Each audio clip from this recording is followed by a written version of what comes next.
Hey everyone, this is Ashish from Developer Hut and welcome to the next topic of Go conditions, which is switch statement. So let's say if you have multiple conditions, right?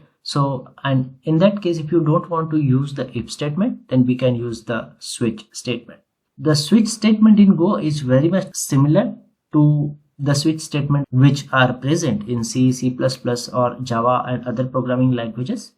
The only difference is that if any of the condition is matched, only that particular block is executed and it will break the statement automatically. Okay, we will see that shortly. So in Go, switch has two different type of switch. So the first is single case switch statement, and then we have a multi-case switch statement. Okay, now let's see the syntax. So syntax is, so you have to use the switch keyword. Okay, then you have to give the expression. Okay, and then the braces, and you add your cases. So let's say case A. Okay, if your statement match this case, then this block of code is executed. Okay, so I will say block. Okay, and you don't have to add the break statement here, because in Go, if switch statement match, then it will automatically breaks. Okay, so let's say I will say this is the B and I will say this is the C, right? So you can add multiple statements here or multiple cases here as per your need. Okay, and we also have the similar something which is called as a default. Okay, which will use when no conditions matched. Okay, in that case, default statement or code block will be executed. Okay, so let's see, code block.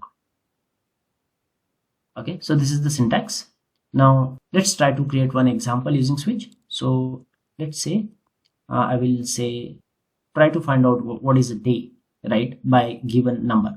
So let's create one variable. I will say day is equal to, let's say, 4. Okay, and let's use switch.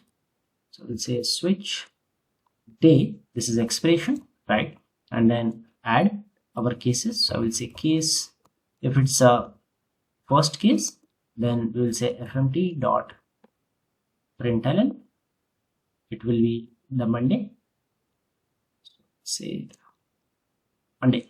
Okay, then let's copy this and add this.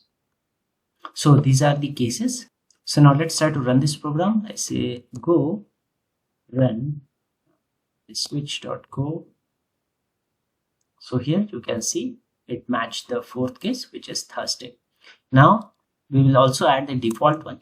So if nothing match, okay, so in that case we will use the default. Okay, so I will say default not valid day, let's say, right, and what I will do is I will give some random number and let's see. So here you can see the default is matched in this case. Okay, so in our first case, when case 4 is matched, so we do not require any break statement here. Switch statement will automatically breaks from here. Once condition is matched, then it will automatically break. It will only execute that particular code block and then it will break. Okay, so I hope you understand the concept of this single case switch statement.